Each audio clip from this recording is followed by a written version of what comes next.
నమస్తే, welcome to Suman TV. ప్రస్తుతం మనతో పాటు ఉన్నారు ప్రముఖ ఆస్ట్రాలజర్, శ్రీ విద్య ఉపాసకులు, అలానే ఎనర్జీ వాస్తు నిపుణులు శ్రీమతి జయప్రద గారు.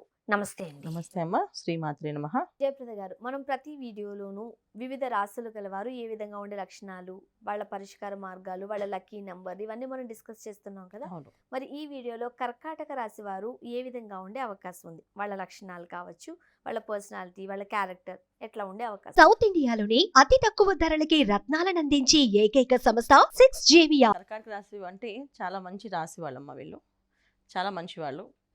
ఈ రాశిలో వాళ్ళకి లక్షణం ఏంటంటే వీళ్ళు చాలా సెన్సిటివ్ మనుషులు, బాగా సెన్సిటివ్. ఏ విషయానికి వాళ్ళు మూడ్ ఆఫ్ అయిపోతారో, ఏ విషయానికి వాళ్ళు యాక్టివ్గా మనతో మాట్లాడుతూ తెలియదు. సో అదొక సస్పెన్స్ ఉంటుంది వీళ్ళతో ఎప్పుడు కూడా. ఆ క్షణాన్ని నవ్వుతూ మాట్లాడతారు, ఆ క్షణాన్ని వాళ్ళ కోపం వచ్చి మనం మాట్లాడే మాటల్లో వాళ్ళు నచ్చక వాళ్ళు అక్కడి నుంచి స్ట్రాంగ్గా అయిపోయి వాళ్ళు వెళ్ళిపోతారు అన్నమాట, వదిలేసి అక్కడి నుంచి.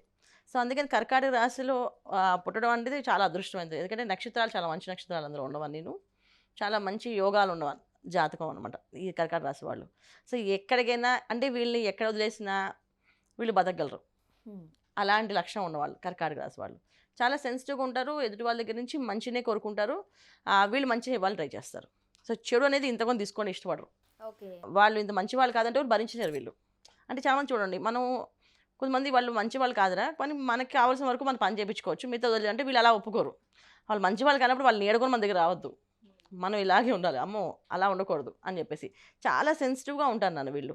ఎంత సెన్సిటివ్ అంటే అంటే బాడీ వీక్ అని కాదు, మైండ్ వీక్ అని కాదు, వాళ్ళ ఆలోచన విధానం సెన్సిటివ్గా ఉంటారు మనుషులతో. అంటే వాళ్ళు కాస్త భయస్తులు అని చెప్పుకోవచ్చు. భయస్తులు కానీ బయటికి కనపడరు.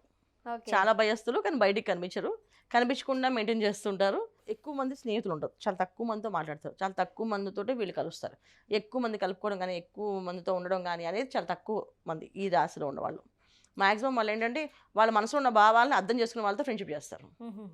వాళ్ళ మనసు తత్వము, తర్వాత వాళ్ళ ఆలోచన విధానము, వాళ్ళు ఉండే వాతావరణం అవన్నీ కూడా సెట్ అవ్వాలి అవతల వాళ్ళకు కూడా. అలా ఉంటేనే వీళ్ళు ఉంటారు. ఇది వీళ్ళ లక్షణాలు. స్టడీస్ ఎట్లా ఉంటాయి వాళ్ళవి? చదువుతారు, మంచిగా చదువుతారు. ఎందుకంటే పునర్వసు నక్షత్రము, పుష్యమి నక్షత్రము, ఆశ్లేష నక్షత్రం, ఈ నక్షత్రాలన్నీ కూడా ఏంటంటే పునర్వసు నక్షత్రం గురువు నక్షత్రం అంటాం. సో తర్వాత పుష్యమి నక్షత్రం శని భగవాన్ నక్షత్రం, ఆశ్లేష నక్షత్రం బుధ నక్షత్రం. ఓకే, ఈ 3 పాదాలు అయితే మనకి మిథున రాశి. మనం మిథున రాశిలో కూడా ఇవన్నీ డిస్కస్ చేసాం. సో ఇప్పుడు మనం కర్కాటకలో ఉన్నాం కాబట్టి చివరి పాదంలో ఉన్న వాళ్ళకి కర్కాటక రాశి వస్తుంది, పునర్వసు వాళ్ళకి. సో అది వీళ్ళకి ప్లస్ పాయింట్. మిథునంలో ఉండే వాళ్ళకంటే కర్కాటకంలో ఉండే వాళ్ళకి కొంచెం ఎక్కువ ప్లస్ పాయింట్స్ ఉంటాయి. సో వీళ్ళకి కొంచెం పద్ధతి, ఆచార వ్యవహారాలు, ధర్మము, నీతి శాస్త్రాలు, అంటే ఇప్పుడు జ్యోతిష శాస్త్రం, తర్కశాస్త్రం, ఇవన్నీ శాస్త్రాలు ఉన్నాయి కదా, ఈ శాస్త్రాలను చదువుకోగలుగుతారు వీళ్ళు. సో ఈ విషయంలో వీళ్ళకి చాలా పట్టు ఉంటుంది అనమాట. సో జ్యోతిష్యం కావాలంటే వాళ్ళు చక్కగా చెప్పగలరు, అనాలిసిస్ చేయగలరు, ఎదుటి వాళ్ళకి ఎక్స్ప్లెయిన్ చేయగలరు, ఈ వివరణ చెప్తారు.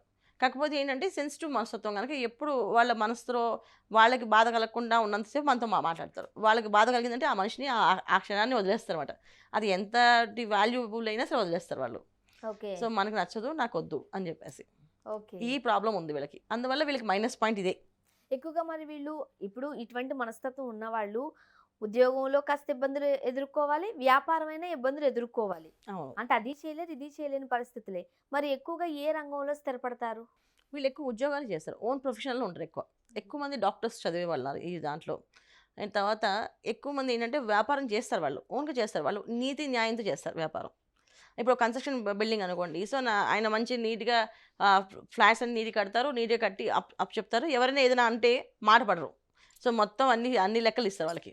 సో మేము ఇలా వాడతామంటే మా మెటీరియల్ ఇలా ఉంటుంది, మా క్వాలిటీ ఇలా ఉంటుంది అని చెప్పేస్తారు అన్ని. అంటే చాలా బాధతో చెప్తారు, వాళ్ళ కోపం వచ్చేస్తుంది వాళ్ళకి ఆ మాట అంటే. సో వీళ్ళు నీతి నిజాయితీగా ఎక్కువగా ఉండడానికి ఇష్టపడతారు నాన్న, అధర్మాన్ని తక్కువ, ధర్మంగా బతకాలని అనుకుంటారు వీళ్ళు. ఆ ధర్మాన్ని ఎవరైనా ఫాలో అవ్వకపోతే వాళ్ళని వదిలేయడానికి వీళ్ళు ఇష్టపడతారు తప్ప అందువల్ల వ్యాపారాల్లో నష్టం రావచ్చు. అదర్వైజ్ వీళ్ళు చాలా సెన్సిటివ్ పర్సన్స్, చాలా లవబుల్ పర్సన్స్ వీళ్ళు. అంటే వీళ్ళలో ఉన్న మనస్తత్వం ఏంటంటే ఎవరు తల్లి తండ్రితో ఉండాలని ఉండదు వాళ్ళకి. ఎవరు బాగా ప్రేమగా ఉంటారో, ఎవరు మంచిగా నీతి నిజాయితీగా ఉంటారో, ఎవరు ధర్మంగా ఉంటారో, ఎవరు కరెక్ట్ పదాలు మాట్లాడతారో వాళ్ళతో ఉంటారు ఎక్కువ. భార్య అవ్వచ్చు, తర్వాత తల్లిదండ్రులు అవ్వచ్చు, వీళ్ళెవరు కాకుండా బయట వాళ్ళు ఎవరైనా గురువులు కావచ్చు. సో గురువుల దగ్గర బాగుందంటే వెళ్ళిపోతారు చాలామంది. సో ఆ గురువుల దగ్గర ఉంటారు, ఇల్లు వదిలేసి వాకిలు వదిలేసుకుని వాళ్ళ గురువుల దగ్గర ఆయన దగ్గర సేవ చేస్తూ ఉంటారు. ఏమి కోరుకోరు, అంటే చేసిన సేవకి ప్రతిఫలం వీళ్ళు కోరుకోరు, చేసేస్తాం అని చెప్పేసి అంటారు. ఇది కర్కాటక రాశి వాళ్ళ లక్షణాలు. మరి ఆర్థికంగా వీళ్ళు నిలదొక్కుకోగలుగుతారా? ఖచ్చితంగా నిలదొక్కుతుంటారు. బాగుంటుంది. ఎందుకంటే వీళ్ళ రూపాయిని ఎలా ఖర్చు పెట్టాలో వీళ్ళకి ప్లానింగ్ ఉంటుంది. సో ఎప్పుడైతే మనం డబ్బుల్ని ఎలా వాడాలి, ఎలా ఖర్చు పెట్టాలని తెలిసినప్పుడు ఖచ్చితంగా దాన్ని మనం డబ్బుల విషయం ఆర్థిక పరంగా వీళ్ళకి ఎప్పుడు ఇబ్బంది రాదు. 99% ఇబ్బంది రాదు. ఓకే. అయితే ఇటువంటి మనస్తత్వం గల వాళ్ళు కాస్త సెన్సిటివ్ ఉన్నారు కాబట్టి అవును. మరి పెళ్ళైన తర్వాత పరిస్థితి ఏంటి? అంటే కుటుంబ వ్యవహారాలు ఏ విధంగా వీళ్ళు లీడ్ చేయగలుగుతారు? ఖచ్చితంగా వీళ్ళు సెన్సిటివ్నెస్ అర్థం చేసుకుంటారన్న. ఓకే. సో కొన్ని ఇబ్బందులు ఉన్నాయి కాబట్టి పరిష్కార మార్గాలు ఏం సూచిస్తారు? వీళ్ళు చక్కగా కర్కాటక రాశి వాళ్ళు హ్యాపీగా రామరక్ష స్తోత్రం అని ఉంటుందన్న. శ్రీ రామరక్ష స్తోత్రం అని, అది చదువుకోవాలి ప్రతిరోజు. ప్రతిరోజు చదువుకోవాలి. ప్రతిరోజు చదువుకొని బయటికి వెళ్తే వీడికి అన్ని పనులు విజయవంతం అవుతుంది.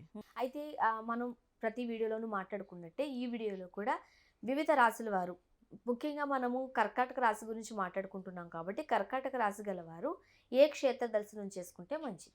రాముల వారి క్షేత్రాలు, భద్రాచలం చక్కగా వెళ్ళి క్షేత్ర దర్శనం చేసుకొని వస్తే సూపర్ ఉంటుంది, వాళ్ళకి మంచిది. మరి వీళ్ళకు కలిసి వచ్చే అంశాలలో అది కలర్ కావచ్చు, నంబర్ కావచ్చు, రైట్, లేకపోతే వారం కావచ్చు, ఏది మంచిది అంటారు? కర్కాటక రాశి వాళ్ళకి బాగా కలిసి వచ్చే రంగు ఎక్కువ వైట్ కలర్, ఎక్కువ వైట్ కలరు, తర్వాత ఎల్లో కలర్, తర్వాత వీళ్ళకి ఇంకొంచెం బాగా కలిసి వచ్చే రంగు ఏంటంటే లైట్ బ్లూ. తర్వాత కలిసి వచ్చే నెంబర్స్ వీళ్ళకి 9 నెంబర్ బాగా కలిసి వస్తుంది, తర్వాత 6 నెంబర్ కలిసి వస్తుంది. అండ్ ఏదైనా పని మొదలు పెట్టాలనుకుంటే ఏ రోజు మొదలు పెడితే మంచిది? గురువారం అన్న. జయప్రద గారు, కర్కాటక రాశి గల వారు ఏ విధంగా ఉంటారు, వాళ్ళ లక్షణాలు, అలానే పరిష్కార మార్గాలు సూచించారు. ధన్యవాదాలు. నమస్తే అమ్మ. శ్రీమాత్రే నమః.